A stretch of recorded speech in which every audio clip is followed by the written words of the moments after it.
नमस्कार विद्यार्थी मित्रांनो, मी सुबलवाड सर, एक्सलंट कोचिंग क्लासेसचे संचालक व माऊली सेवाभावी संस्थेच्या माध्यमातून प्री प्रायमरी मी चालवतो आणि या ठिकाणी तुम्हाला किंवा तुमच्या जे काही पदावली चॅप्टरवरले जे काही महत्त्वाचे काही प्रश्न असतात, पदावली चॅप्टर जो आहे ते पदावली चॅप्टर घेऊन मी तुमच्या समोर आलेले आहोत आणि जेणेकरून तुम्हाला या पदावली चॅप्टरमध्ये एक दोन प्रश्न नवोदयला विचारले जातात, स्कॉलरशिपला विचारले जातात आणि दुसऱ्या बऱ्याच काही एक्झाम आहेत त्या एक्झामला देखील या प्रकारचे प्रश्न विचारले जातात। ग्रामसेवक असेल, तलाठी असेल, पोलीस भरती असेल, पोलीस भरतीवर बी एक दोन मार्काचा प्रश्न या ठिकाणी येतो म्हणजे येतोच।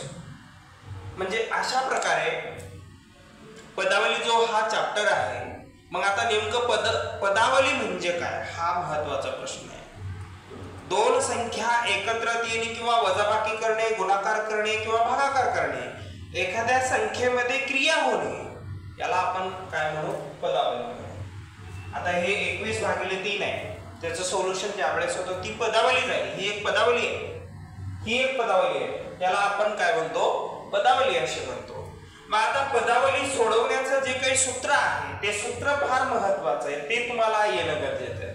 मग ते सूत्र कोणतं आहे तर बघा, आता पदावलीमध्ये सर्वात महत्त्वाचा जो भाग म्हटलं तर त्याला आपण शॉर्ट फॉर्म मध्ये कंचे भागू बेव, ठीक आहे, कंचे भागू बेव आपण या ठिकाणी त्या क्रमाने सोडवणं गरजेचं आहे। म्हणजे कंचे म्हणजे काय, कंस, चे म्हणजे चाचीचे म्हणजे गुणाकारच असतो तो, भागाकार, गुणाकार, बेरीज आणि वजाबाकी या क्रियेने जर आपण सोडवलं तर आपल्याला हा का पदावली जे आहे त्याचं उत्तर काय येतं, कंप्लीट येत असतं। किंवा एखादी गोष्ट किंवा एखादा वे जो आहे, मार्ग जो आहे ते कसा असला पाहिजे, एकदम सरळ असला पाहिजे तर ते तुम्हाला कुठंतरी उत्तर सापडलं जाते। मग या ठिकाणी बी कसं आहे, गणित सोडवत असताना काही जे नियम असतात त्या नियमाने जर चाललं तरच ते तुम्हाला उत्तर येतं, नाहीतर अन्यथा उत्तर येणार नाही। म्हणून हा जो पदावलीचा जो बेस्ट जो नियम, महत्त्वाचा सर्वात महत्त्वाचा जो नियम आहे तो म्हणजे या ठिकाणी कंचे भागू बेव, कंचे म्हणजे कंस, भागाकार, गुणाकार, बेरीज आणि वजाबाकी या पद्धतीनं। म्हणजे बघा पहिला स्वरूप काय करायचं हो, आता एखादी जर आता सगळ्यात मोठा कंस दिलेला आहे आणि त्या कंसामध्ये जर कंस दिलेला असेल तर हा कंस अगोदर तुम्हाला सोडवणं गरजेचं आहे। मग त्या कंसामध्ये कोणती क्रिया अगोदर करायची तर पहिली क्रिया अगोदर की त्याच्यामध्ये पण भागाकार अगोदर करणं गरजेचं आहे, त्यानंतर काय गुणाकार करणं अगोदर गरजेचं आहे, बेरीज किंवा वजाबाकी जी क्रिया अगोदर येते ते आपण सोडवणं गरजेचं आहे। मला सांगायचा मुद्दा असा आहे की पदावलीमध्ये की कंचे भागू बेव हा जो नियम आहे तो नियमाच्या माध्यमातून आपल्याला काय करणं गरजेचं आहे, सोडवणं गरजेचं आहे। तर आता बरेच काही उदाहरणं मी तुम्हाला या ठिकाणी 2018च्या नवोदयच्या परीक्षेला विचारलेले उदाहरणं आहेत, 8वीच्या परीक्षेमध्ये विचारलेले उदाहरणं आहेत, हे 5वीच्या नवोदयच्या परीक्षेमध्ये पण देखील ही उदाहरणं विचारले आहेत आणि हे आपल्याला या ठिकाणी मी तुम्हाला सोल्युशन याचं दाखवणार आहे। आणि तुम्ही हे जे काही उदाहरण आहेत हे असेच उदाहरणं येतील परीक्षेमध्ये असं नाही, याला काय याच्या अनुसाराने किंवा याच्या सारखे संख्या बदलून प्रश्न या ठिकाणी क्रिएट केले जातात। तर आता सर्वात महत्त्वाचा मुद्दा हा आहे की बघा आपण उदाहरणाकडे येऊया। आता बेसिकली गोष्टी तुम्हाला पदावली म्हणजे काय हे समजलेलं आहे आणि पदावलीमध्ये कंचे भागू बेव यानुसार जर सोडवला तर ते तुम्हाला उत्तर लगेच येतो, हे दुसरा मुद्दा आहे। आणि पहिल्या त्याच्यामध्ये उदाहरण जर घ्यायचं झालं तर पहिला उदाहरण घेऊया आपण। पहिल्यामध्ये काय दिलेलं आहे, 66/6 बरोबर आहे 4 अधिक कंसामध्ये कोणता पर्याय येईल म्हणजे या दोघांचं कसं असेल हो साम्यपणा असेल, इक्वल असेल. मग इक्वल म्हणजे काय, साम्यपणा म्हणजे बरोबर असेल. मग आता मला सांगा याचं उत्तर जर आपण जर केलं तर इथं उत्तर किती यायलंय, 6 1 6 6 1 6 म्हणजे याचं उत्तर 11 यायलंय. मग 4 मध्ये आपण किती मिसळावं म्हणजे 11 उत्तर येईल. बघा आता बघा रे, 6 जर मिसळलो आपण तर 6 आणि 4 10 व्हायले. म्हणजे इथं जर 7 मिसळलं तर म्हणजे इथं 11 बरोबर 11 म्हणजे या ठिकाणी काय व्हायला लागले, 11 बरोबर 11. तर मग या ठिकाणी या ठिकाणचा जो बॉक्स मध्ये जो हा नंबर आहे ते म्हणजे 7 आहे. तर पर्याय क्रमांक या ठिकाणी दुसरा असणार आहे. म्हणून पदावलीमध्ये सर्वात महत्त्वाचा मुद्दा असा आहे की सोडवण्यामध्ये कंचे भागोबेव या क्रियेनुसार जर सोडवत असताना मग आपण ते सोडवलं. या ठिकाणी इकडलं पद जे आहे आणि इकडचं पद याला काय म्हणायचं, मग समपदावली किंवा असमान पदावली. म्हणजे काय, दोन बाजू. आता इकडली एक बाजू आहे, ही एक बाजू आहे. जर समजा याला आपण म्हणू LHS is equal to RHS म्हणजे left hand side and right hand side. यामध्ये दोघेही इक्वल असले पाहिजे तेव्हा काय होतो, समपदावली होते. मग हे समपदावलीमध्येच येतं की हे 11 आहे, हे 11 आहे. मग या ठिकाणी कुठला आला, मग 7 आलेला आहे. म्हणून पर्याय क्रमांक दुसरा आलेला आहे. त्यानंतर तसाच प्रकारचा एक उदाहरण आहे, आपण याला तोंडी करू. आता 12 आपले पाढे कंप्लीट असणं गरजेचं आहे. पर्याय 96 ही संख्या बघा, इकडे लक्ष द्या. पर्याय 96 बघा, इकडे 96 ही संख्या जर याचा इथं कोणतं चिन्ह दिलेलं आहे, इकडची संख्या मोठी संख्या आहे. ज्या संख्येकडे असं तोंड केलेलं असते किंवा हा जो ॲरो दाखवलेला असतो, हा जो सिम्बॉल दाखवलेला असतो, हा सिम्बॉल जिच्याकडे आहे तो तिकडली संख्या मोठी असते, ग्रेटर असते. आता 96 ही संख्या झाली म्हणजे इकडची संख्या 96 पेक्षा कशी असली पाहिजे, मोठी असली पाहिजे. मग यामध्ये तर 70 मध्ये किती मिसळावं म्हणजे 96 होईल. बघा 96 पेक्षा मोठी होईल. आता 70 मध्ये 70 80 90 ठीक आहे. 26 जर मिसळलो आपण तर या ठिकाणी 96 व्हायला लागले. मग ही 96 जर घेतलं तर 96 इक्वल टू 96 होते. म्हणून पहिला पर्याय आपला या ठिकाणी कॅन्सल झालेला आहे. मग आता 70 मध्ये आता इथं 26 संख्या आहे. हे 26 मग 26 पेक्षा जर लहान घेतली तर हे तर होणारच नाही. कारण का या ठिकाणी इथं पर्याय 26 आहे म्हणजे 70 अधिक 26 हे किती झालं होतं, 96 झालं. मग हे इक्वलचा पर्याय दर्शवायलाय म्हणजे याचा अर्थ पर्याय आपला हा 26 पेक्षा मोठा असला पाहिजे. म्हणजे 26 पेक्षा मोठा म्हणजे काय, हो काय, हे 26 आहे, इथं 24 आहे. मग आता ही इतर 20च आहे, हे बी पर्याय नाही. मग ऑब्विसली आपला पर्याय कुठला असणार आहे, 27 असणार आहे. म्हणून या ठिकाणी काय आहे, 27 हे आपला आन्सर करेक्ट असणार आहे. बघा म्हणजे हे काही नियम आहे, ट्रिक आहे.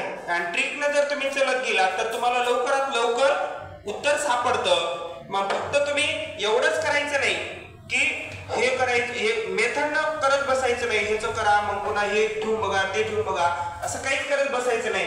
पण दिशा लॉजिक लक्षात आलं आपल्याला. 26 ही संख्या काय आहे, इक्वल मध्ये आहे. 26 पेक्षा मोठी संख्या आपल्याला घ्यावं लागतं. मग पर्यायामध्ये 26 पेक्षा मोठी संख्या कुठं आहे पहिलं बघा. 26 पेक्षा हे लहान आहे सोडून द्या, हे लहान आहे सोडून द्या, 27 मोठी झाली. पण दिशा तिला कॅच करून पुढे क्वेश्चन तुम्ही अचीव करू शकता. आता पहिला झाला, त्यानंतर दुसरा. हे एक मेथड असं ग्रेटर दॅन मध्ये येऊ शकते, इक्वल मध्ये येऊ शकते किंवा सिम्बॉल मध्ये पण तुम्हाला विचारलं जाऊ शकते. हे सगळे PYQ आहे. आजपर्यंत नवोदयला किंवा 8वी नवोदयला त्याच्यानंतर 5वी नवोदयला स्कॉलरशिपला विचारलेले हे सगळे उदाहरणं आहेत. तर आता सर्वात महत्त्वाचा मुद्दा की आपण ज्यावेळेस पदावली हा चॅप्टर शिकवतो ते पदावली शिकवत असताना की कंचे भागोबेव यानुसार आपण शिकवणं गरजेचं आहे. तर आता हा तिसऱ्या पॉइंटकडे येऊया आपण. आता मी सांगितलं होतं की तुम्हाला पदावली सोडवत असताना काय करायचं की पहिल्या सुरू कंस सोडून घ्यायचा, दुसऱ्या सुरू कंचे भागोबेव, चे म्हणजे चाचीचे हे गुणाकारामध्ये येते, नंतर भागाकार सोडवा, गुणाकार, बेरीज आणि वजाबाकी. बेरीज आणि वजाबाकीमध्ये जी क्रिया अगोदर येते ती सोडून घेणं गरजेचं आहे. कदाचित कधी कधी काय होते, वजाबाकी अगोदर येते, बेरीज नंतर येते. मग बेरीज पहिलं बेरीज करायचं नाही, पहिली क्रिया अगोदर वजाबाकीची आली तर वजाबाकी करून घ्या, नंतर बेरीज करा. बऱ्याच ठिकाणी काय होतंय की इथंच मुलं चुकत असतात. बेरीज पहिलं करा, नंतर वजाबाकी करा, मग त्याच्यामध्ये जम्पलिंग होऊ शकते. पदावलीमध्ये जी क्रिया अगोदर आली आहे, बेरीज किंवा वजाबाकी जी क्रिया अगोदर आली ती आपण सोडवणं गरजेचं आहे, तर आपलं आन्सर येऊ शकते. म्हणजे आपल्याला काय आयोगाला किंवा कुठल्याही परीक्षाला काय करायचं की विद्यार्थ्यांना चुकवायचं असतं. म्हणजे तो विद्यार्थी कसा चुकवला पाहिजे आणि त्याचा स्कोर कसा कमी आला येईल याच्यावरती फोकस त्यांचा जास्त असतो. आणि आपला फोकस कशावर असला पाहिजे की आपले उत्तर कशा जास्त पद्धतीने वाढले पाहिजे यावरती आपला फोकस रेशो असणं गरजेचं आहे. चला तर आता बघा, या दोघांचा जर गुणाकार केला, 18 × 18 = 36, 8 × 54, 8 × 4 = 72. हे 72 मी तिसरं गणित घेत आहे. 72 वजा 6. आता यामध्ये एक बॉक्स दिलेला आहे आणि बघा परत इथं परत चुका करायची नाही. पहिलं सुरू काय करायचंय आपल्याला, भागाकार करायचंय. हे 2 2 तर कटतात, या ठिकाणी भागाकार होऊन जातो. मग 70 × 1 = 70, 70 वजा 4. ठीक आहे. मग आता या ठिकाणी काय झालं, हो इथं 12 मधून जर 6 गेले तर 6 राहिले, इथं राहिले 66. आणि इथून जर 10 मधून जर परत इथं काय झालं, 4 गेले तर 6, परत इथं 6. म्हणजे दोन्हीही इक्वल आले. म्हणजे पर्याय क्रमांक आपला कुठला असणार आहे, 4 पर्याय क्रमांक असणार आहे. कारण का जो पदावली आपण सोडवलो आणि पदावली सोडवल्याच्या नंतर इक्वली म्हणजे राईट हँड साइड आणि लेफ्ट हँड साइड हे बोथ आर इक्वल आहेत, म्हणून हे दोन्हीही कसे असणार आहेत, इक्वल असणार आहेत. म्हणून सिम्बॉल आपला कुठला येईल, इक्वलचा येईल. मग पर्याय कुठला आहे, तो चौथ्यामध्ये आहे. त्यानंतर आपण क्वेश्चन नंबर 4 मध्ये येऊया. आता बघा मेथड म्हणजे पदावलीमध्ये तीच आहे, फक्त काय झालेलं आहे, गणित चेंज करायला लागले त्यांनी. काय कायचे बघा, पहिली क्रिया आपण ह्याच्यामध्ये बघलो. या ठिकाणी काय केलं की हे क्रिया हे म्हणजे समप्रमाणामध्ये दाखवलं. दुसरी क्रिया काय केलं तर ग्रेटर दॅन म्हणजे मोठी संख्या जी आहे त्याच्यामध्ये दाखवलेलं आहे. तिसऱ्या क्रियेमध्ये काय दाखवलेलं आहे, या ठिकाणी समप्रमाण आहे का, सिम्बॉल कुठला ग्रेटर येईल का, लेस येईल का, इक्वल टू येईल, किंवा एक एक्स्ट्रा कोणतं बी असं आरो तेवढं दिलेलं आहे, ते सिम्बॉलच नाही. मग आता या ठिकाणी चौथ्या क्रियेमध्ये काय दिले, व्हॅल्यू दिलेले आहेत, इक्वेशन दिलेलं आहे आणि ते आपल्याला सोडवायचं आहे. मग कशा पद्धतीने सोडवायचं त्याला, आता बघा a प्लस कंसामध्ये b गुणिले c भागिले a. मग आता या ठिकाणी a ची किंमत काय दिलेली आहे रे, a ची किंमत 1 दिले. बघा b ची किंमत काय दिले, 5 दिलेली आहे आणि c ची किंमत काय दिलेली आहे, 11 दिलेली आहे. मग आता ऑब्वियसली आपल्याकडे abc चे जे काही इक्वेशन दिलेलं आहे त्या इक्वेशन मध्ये किमती ठेवा आणि किमती ठेवून आपल्याला काय करायचंय, त्याची व्हॅल्यू काढता येते. बघा a ची किंमत किती, 1 अधिक कंसामध्ये b ची किंमत 5 आहे गुणिले c ची किंमत 11 आहे आणि भागिले a ची किंमत 1 आहे. पहिलं आपल्याला बॉडमस नुसार जायचंय. बॉडमस म्हणजे काय, कंचे भागू बेव, कंचे भागू बेवनुसार आपल्याला करायचंय. मग पहिलं कंस सोडवून घ्या. कंसामध्ये पण पहिला जो काय सोडवलं पाहिजे, भागाकार सोडवलं पाहिजे. मग भागाकार 1 न जर कोणत्याही संख्येला आपण जर भागलो, उदाहरणामध्ये 8 न 1 ला जर भागलो तर काहीच फरक पडणार नाही. मात्र जर 0 न जर भागलो तर उत्तर काय येतं, 0च येतं. किंवा कोणत्याही संख्येला 0 न गुणलं तर हे उत्तर 0च येत असतं. ठीक आहे. 11 आलेलं आहे, 11 × 5 = 55 आहे. 55 + 1 55 + 1 56. याचं उत्तर काय आलेलं आहे, 56 आलेलं आहे. बघा रे कसं, बघा मी तोंडी केलं. 1 न 11 ला भागलं 11 झालं, मग 11 न 5 ला गुणलं 11 × 5 = 55, 55 आणि 1 56. या ठिकाणी 56 आलेलं आहे, म्हणजे 56. ओके. मग आता 56 उत्तर कुठे आहे, बघा पर्याय क्रमांक 2 मध्ये दिलेलं आहे. हे असे गणित ना आपण तोंडी करता आले पाहिजेत किंवा येतात बी, एकदम सिंपल, सोपे आणि साधे आहे. आणि असेच प्रश्न कन्फ्युजन करणारे काही प्रश्न आपल्याला विचारले जातात. आणि हे विचारलेले प्रश्न आहेत. आता या ठिकाणी काय केलेलं आहे, एबीसी ची व्हॅल्यू पण दिलेली आहे, परंतु या ठिकाणी काय केले, बी ची व्हॅल्यू तुम्हाला काढायची आहे. आता b गुणिले 1/8 बरोबर उत्तर दिलेले आहे 8. मग आता हे 8 बघा 8 कसं कटून गेलेलं आहे बघा, लक्षात घ्या. छेदामध्ये 8 आहे. आता बघा इकडे गुणाकारामध्ये इथं काहीच नाही, म्हणजे वरच्यांचा गुणाकार होतो म्हणजे b. छेदामध्ये 8 आहे, b बरोबर काढायचं आहे पहिला. इथं बघा आता हे जे क्रिया आहेत खूप महत्त्वाचे आहेत. बेरीज जर बरोबरच्या पलीकडे गेलं तर वजाबाकी होते, वजाबाकी जर बरोबरच्या पलीकडे गेलं तर बेरीज होते, आणि जर गुणाकार बरोबरच्या पलीकडे गेलं तर भागाकार होतो, आणि भागाकार जर बरोबरच्या पलीकडे गेला तर गुणाकार होतो. हा गणिताचा नियमच आहे, रूल्स आहे. म्हणजे हे भागाकार हा इकडं गुणाकार, इकडं इकडं राहणार की ते काय होईल, भागाकार, भागाकाराचा गुणाकार, बेरजेचं वजाबाकी आणि वजाबाकीचं बेरीज या ठिकाणी असं आहे. मग आता ही भागाकारात आहे, ऑलरेडी इकडे जाईल, म्हणजे काय होईल 8 गुणिले 8 म्हणजेच काय होईल b बरोबर 8 8 64. म्हणजे याचा पर्याय काय येईल, b बरोबर काय येईल 64 उत्तर येईल. या ठिकाणी इथं पर्याय लिहिलेले तर त्याचं उत्तर काय असणार आहे, 64 असणार आहे. आता या ठिकाणी काय दिलेलं आहे, फक्त तुम्हाला सिम्बॉल मध्ये दिलेलं आहे. ओके, म्हणजे ABCD दिलेले आणि ABCD चे काय दिलेले व्हॅल्यू दिलेले आहेत. कधी कधी काय करते, सगळे इक्वेशन देते, मधले चिन्ह विचारते. या ठिकाणी तुम्हाला इथं दिलेलं आहे, हे सगळं दिलेलं आहे. आणि P ची किंमत तुम्हाला इथे या ठिकाणी P आणि T ची व्हॅल्यू तुम्हाला दिलेली आहे. आणि कधी कधी काय करते, व्हॅल्यू काही ही सगळं देते आणि ह्याच्यातले चिन्ह विचारले जातात, खाली पर्याय क्रमांकाने चिन्ह दिला जातो. मग आता P ची व्हॅल्यू जर P बरोबर 3 गुणिले P ची किंमत परत देऊ का, या ठिकाणी P बरोबर 3 दिले आणि T बरोबर 2 दिलेले आहे. P ची व्हॅल्यू जर आपल्याला 3 दिलेली आहे, P ची व्हॅल्यू 3 दिलेली आहे, अधिक 2 गुणिले P ची व्हॅल्यू 3 आहे, गुणिले T म्हणजे काय 2, अधिक T म्हणजे काय 2, अधिक T म्हणजे काय 2. या ठिकाणी आपल्याला सोडवायचे. आता परत आपण काय करायचंय, पदावलीनुसार आपल्याला काय करायचं आहे, कंचे भाग उभे आपल्याला ठरलेला आहे. कंस पहिलं सोडवायचंय, कंस तर याच्यामध्ये नाहीच. मग काय सोडवा, भागाकार सोडवा, भागाकार बी याच्यात आहे का, ते बी नाही. मग गुणाकाराकडे जा, मग गुणाकार आहे का याच्यात, आहे. कुठं आहे बघा, पहिलं गुणाकार जिथे जिथं आहे तिथे तिथं पहिलं अंडरलाईन करून घ्यायचं.